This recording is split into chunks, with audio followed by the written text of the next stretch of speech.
Hey guys, welcome back to the Wild Wrestling channel. I am your host, Seth. Today, I'm going to be giving you guys all of my NXT Revenge predictions, Week 1 and Week 2, in no real particular order, but for everything that's announced so far, I'm going to be giving you guys my predictions for it. So let's hop right into the video. Play the intro.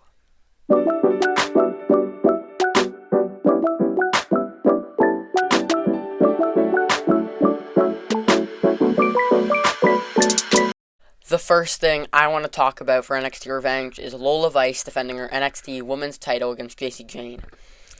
This is sort of a rematch from Stand and Deliver, but this time no Kendall Gray. And since Jacy gets a obligated rematch, this will be perfect. This is a perfect way to do it here at an event like Revenge. We don't have to wait so long for a PLE like Battleground. We can get it here at Revenge. This should be an honestly really good match. Their match back at No Mercy in September of 2025 was really good. And now that we get to see them square off once again one-on-one. But now what the roles flipped is now Lola's the NXT Women's Champion and Jacy's the challenger. I think this will be good. I don't think Fatal Influence will have too much of an effect on it. I think Lola will still be fine on her own. And I think she will still walk out as NXT Women's Champion. She had been waiting so long, she finally grabbed it, and I feel like she's actually going to have a pretty lengthy run with the title. I don't know if it'll be like a full year, but she's definitely going to get a couple of months with the strap to reign as NXT Women's Champion. So I have Lola Vice defeating Jacy Jayne here. Now, I just want to quickly talk about the rest of the speed tournament that's going to happen over the 2 weeks.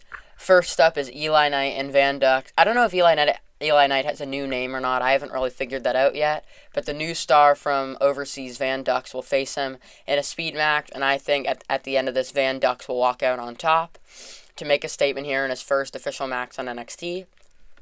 Then, in Week 2, I'm pretty sure he'll have to square off with Lexis King. And even though Van Dux would have made a statement in Week 1, I think Lexis King is going to bring back another piece of gold to Birthright in Week 2 and walk out of the speed tournament with the speed title and make Birthright even stronger and just give them more gold to progress them to the top. Callie Armstrong will also make her debut in Week 2 of NXT Revenge, and I think this will be really cool to see. The first ever Women's Evolve champion will get the show out here. I think she did a great job on Evolve, and she's proven herself to be a really high standard and good force. I mean, one of her first title defenses with the Evolve Women's title was against Natalya, no less. And I think this will be really good to see. I think she'll get a win here in her first match, and I'm excited for the future with Callie Armstrong in NXT. Joe Hendry. Say his name and he appears. I believe in Joe Hendry. I forgot he does that all the time. But he will also be having a concert on Week 1 of Revenge. I'm guessing that based on he's going to be kind of talking about Ethan Page and Tony D'Angelo, who are squaring off for the title at Revenge. And now that he just lost the title, I think the winner of this he'll probably end up facing in his obligated rematch. So I feel like he's just going to kind of fire shots at them, maybe Dark State, maybe even like Ricky Saints. I think he's just going to fire shots all over the place and kind of set himself up for the future. But now, if we get back to matches, we have Jada Parker and Kalani Jordan squaring off. This feud's been going on for a while now as they keep fighting it out on NXT.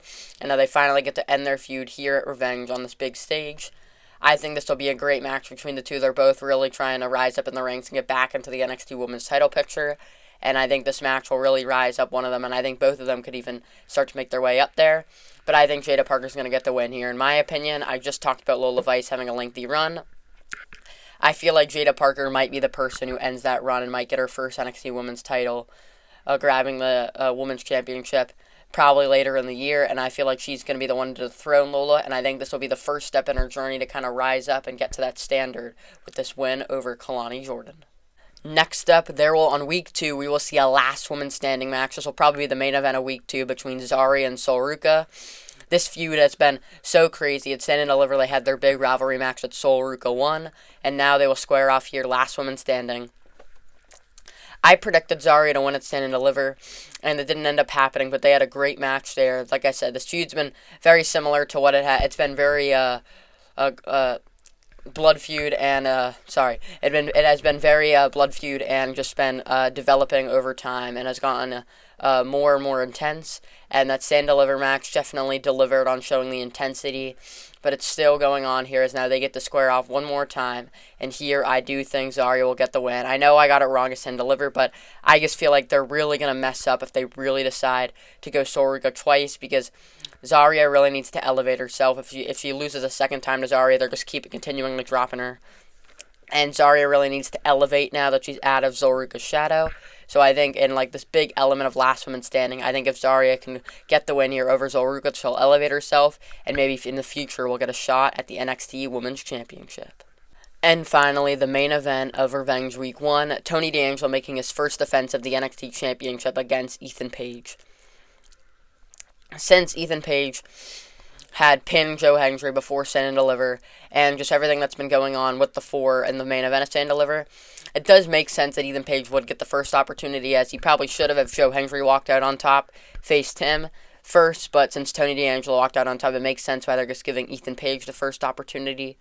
I think this will be a good match overall. I don't know if Joe Hendry and Ricky Saints will interfere, or Dark State will interfere, or whatever, but I still think the match overall will be very good no matter who interferes. But in the end, after a crazy and chaotic match, I think Tony D'Angelo is going to walk out still the NXT champion. Like Lola Vice, I think he's going to get a little bit of a reign here, as now like Lola Vice, he finally got the title. And that's what I'm saying. They're very similar, as Lola Vice and Tony D both had tried to get the title for so long, grabbed it, and now I think they'll get a couple months with a reign here. So I think Tony is going to beat Ethan Page here and start off his NXT championship reign with a good win. Thank you guys so much for watching. Make sure to like and subscribe. Comment down below if you enjoyed this video, and comment down below if you agree with my picks for Revenge. And turn on that bell so you get notified whenever I upload a brand new video. And I'll see you guys in the next one. Bye, guys.